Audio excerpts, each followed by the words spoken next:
Hi, this is Jen Rubin, Editor-in-Chief of the Katrina. We are thrilled to have with us Representative Eric Sorensen from Illinois, who not only is a member of the House of Representatives, but has the distinction of being a real meteorologist. Welcome. Nice to see you, Congressman. It's good to be with you, Jen. How did you, first of all, become a Yeah. meteorologist? Most people don't grow up wanting to be what we colloquially call a weatherman. Right, right. So this was the only job that I wanted when I was a kid. I grew up in Rockford, Illinois, which is in the district that I now serve. And, as a kid, I just wanted to know why. Why did things happen in a certain way? Why did, sometimes lightning would hit a house and cause a fire and sometimes it didn't? Why did the tornado sometimes hit and sometimes didn't?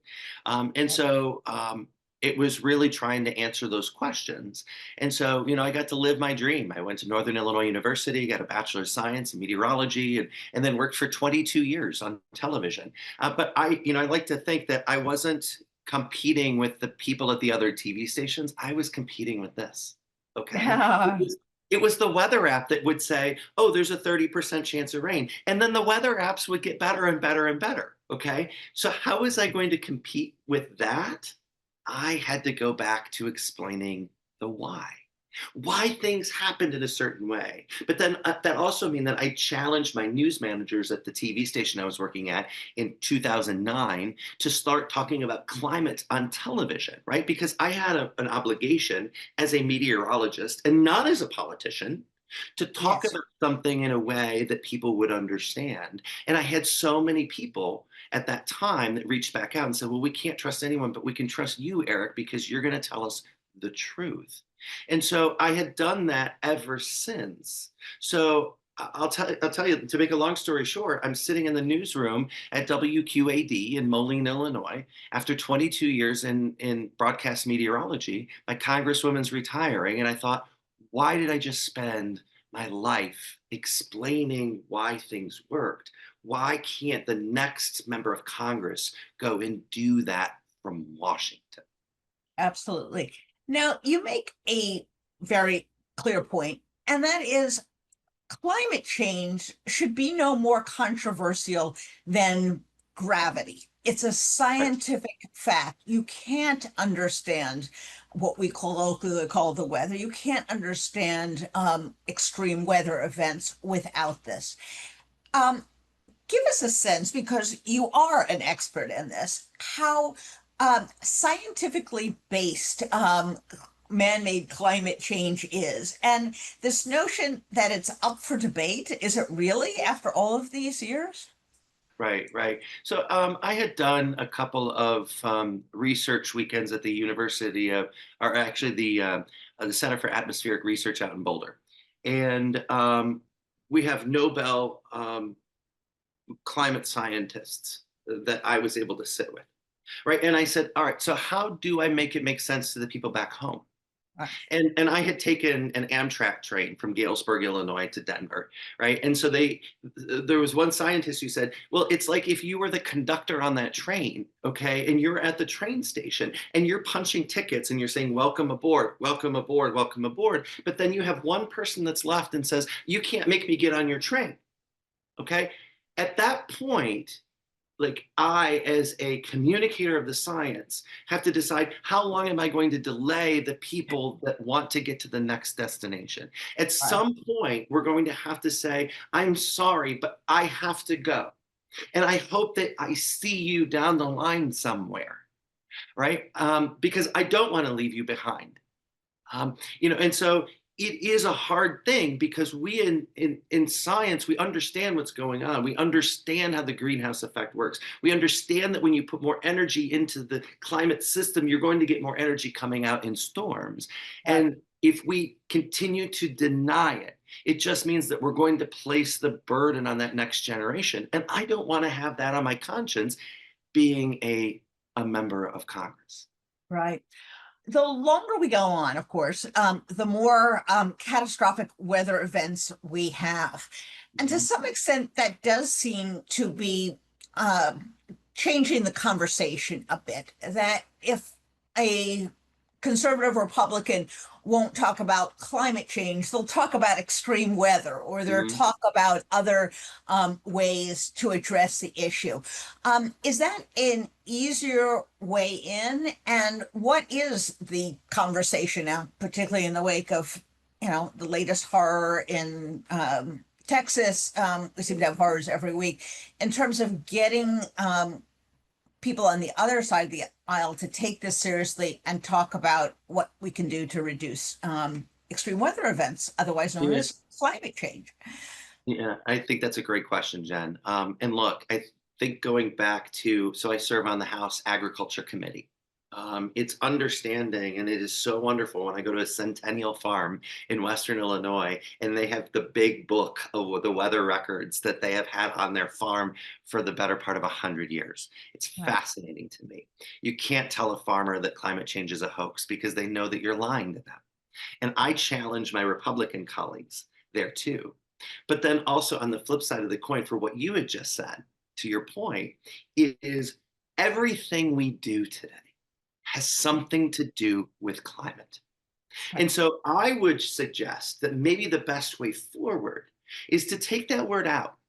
For instance, in the Agriculture Committee, I work to make sure that what we are doing is resilient to the next generation, right? And so I call that smart agriculture.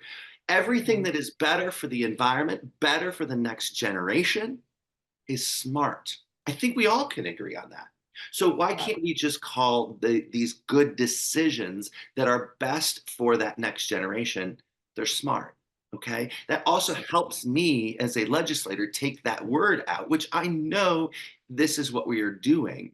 But when we understand that we're going to get more of these fierce storms happening more frequently, understanding that the insurance model doesn't work when we talk about wildfires and hurricanes and flash flooding. We need something different.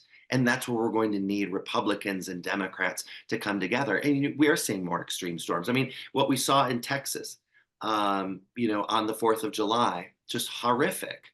Yeah, We need to make sure that we're learning from these so that we can adapt to more of them happening in the future. absolutely.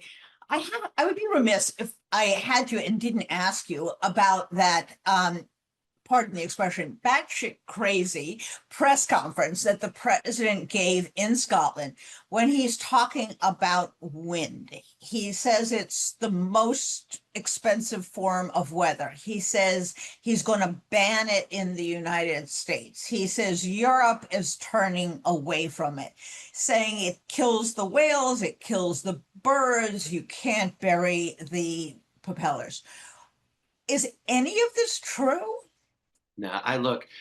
We have a lot of wind energy in fact, Iowa is one of the leading states of wind energy, and it's fascinating. And sometimes, I go and I stand at the foot of one of the giant wind turbines. There aren't bird carcasses around. Guess what? When you have birds that are flying, they stay away from the giant spinning blades. Yeah. Actually, and what Donald Trump, he doesn't have the background in science. If he did, he would understand that Trump Tower, which is made of glass, kills more birds than any wind turbine does. And also, I want to get a return to American energy and American manufacturing. I think something like America First, he realizes it doesn't jive with what is going on in his brain.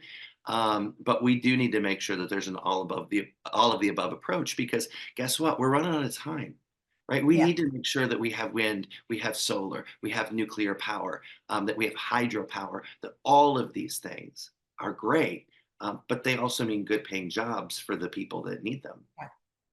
One of the other things that Republicans say they're very concerned about is the economic competition from China.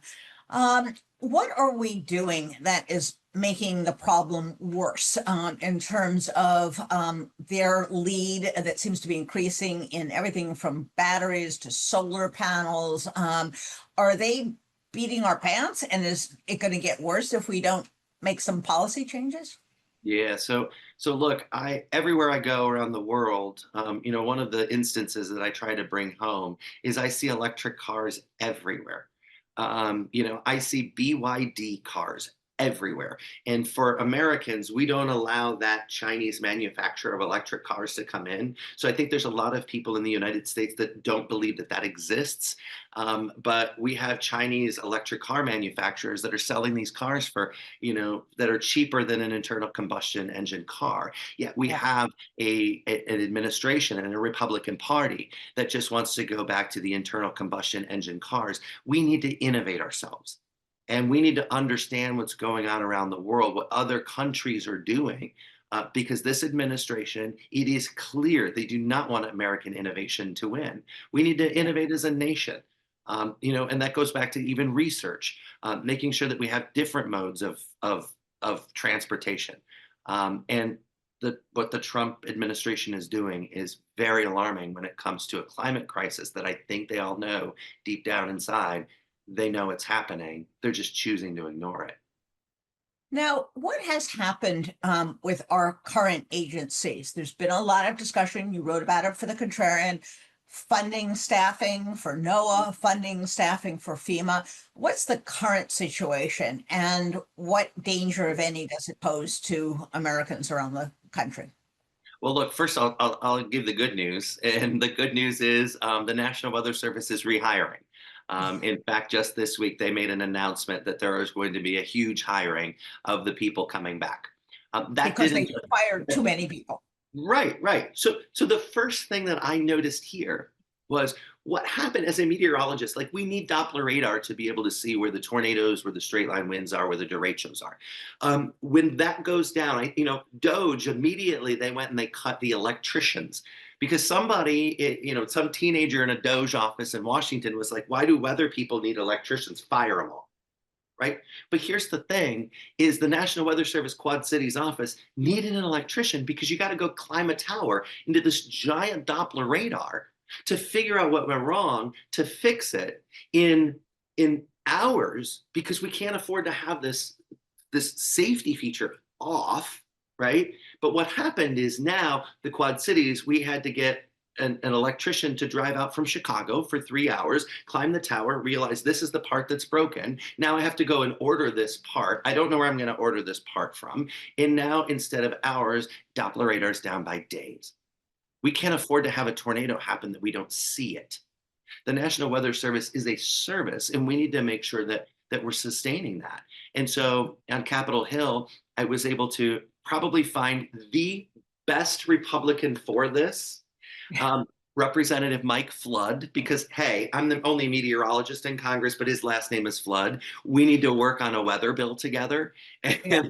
this bipartisan legislation would help bring back these National Weather Service employees, which we're now seeing happen today. The Donald Trump administration is realizing that they made a mistake and they're hiring these people back. But also, this legislation would deem National Weather Service employees as public safety employees, the same way that we throw our arms around the TSA agents at the airport that keep us safe. The National Weather Service does the same. You make a great analogy to the after action investigation and reporting that goes on if there's an airline crash or if there's some other kind of disaster. We have a lot of finger pointing, but it does seem that we need to have some kind of meticulous understanding of what happened in this latest tragedy in Texas or in others so that we are better prepared. Is that possible in the current political environment? Can we institute something that would take that kind of meticulous, objective approach to studying what goes wrong when these things happen?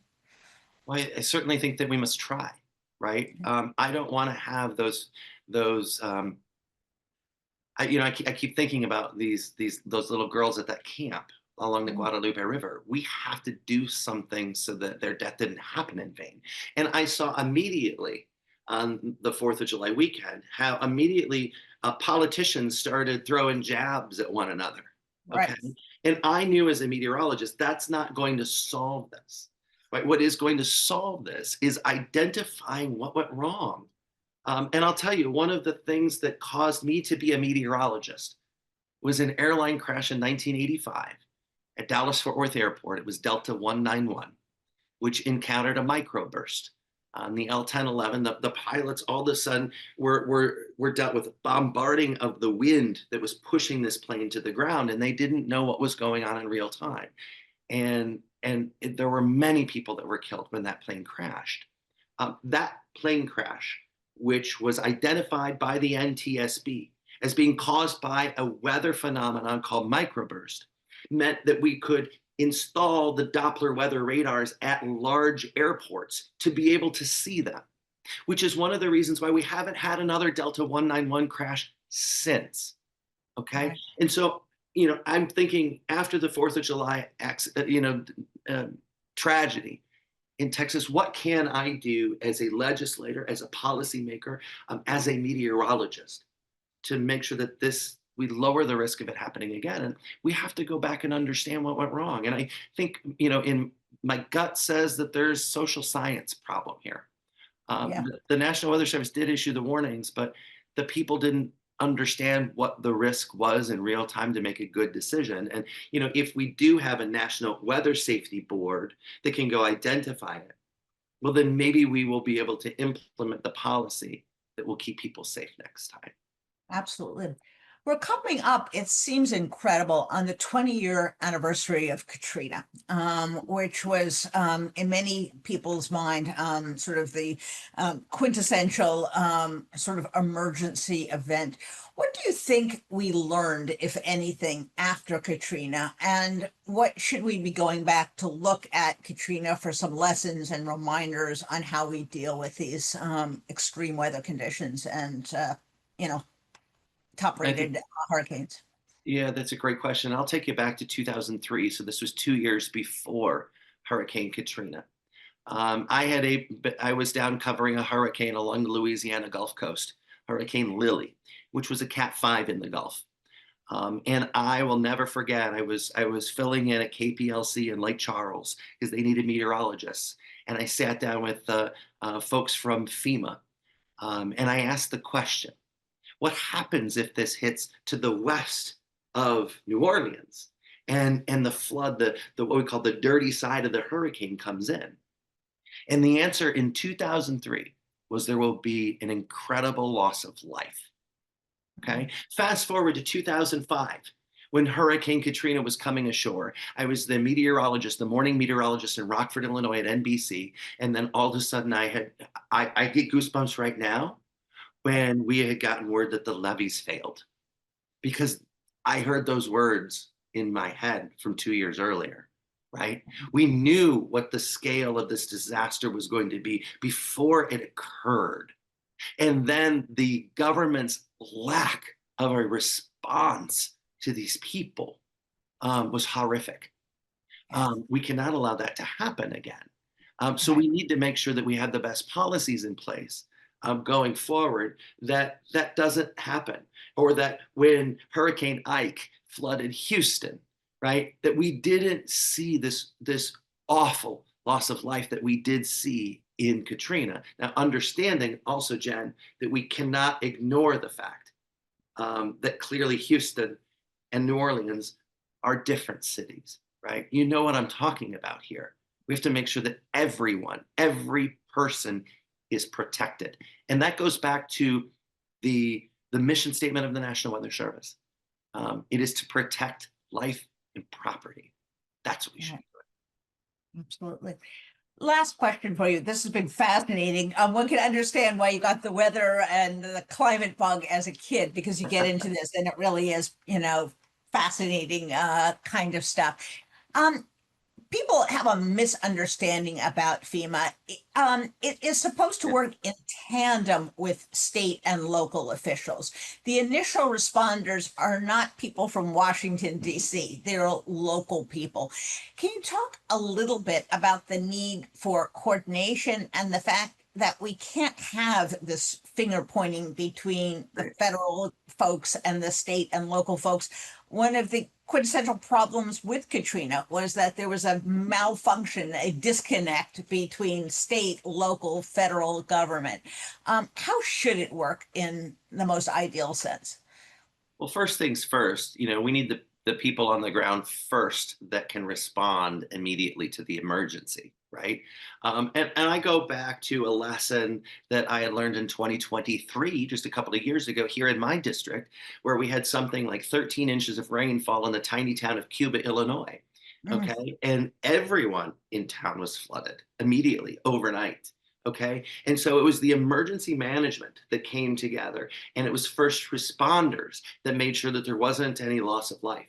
Okay. But then, as a member of Congress, it was my job to work with the emergency managers to make sure that we met the requirements to be able to get FEMA to come into town. And they Right. set up in the local gymnasium, with all of the assets that we have in the federal government that are available to the people. Okay. And then it was up to the people to get to the gymnasium, in the weeks afterwards and sign up to get the help that they needed to rebuild. And Right. I went there to not only meet with the people of Cuba, Illinois, but then to talk with the FEMA volunteers that were there. And they live all over the country. But they feel like this is so important.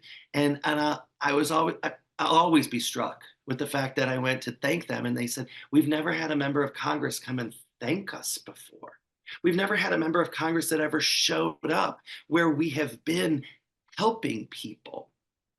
Right? We need to understand how important this is, that we are in a country that takes care of one another after these weather events. And in this new legislation that I'm proposing, we're going to look after people before the natural, or the unnatural weather event happens in the future.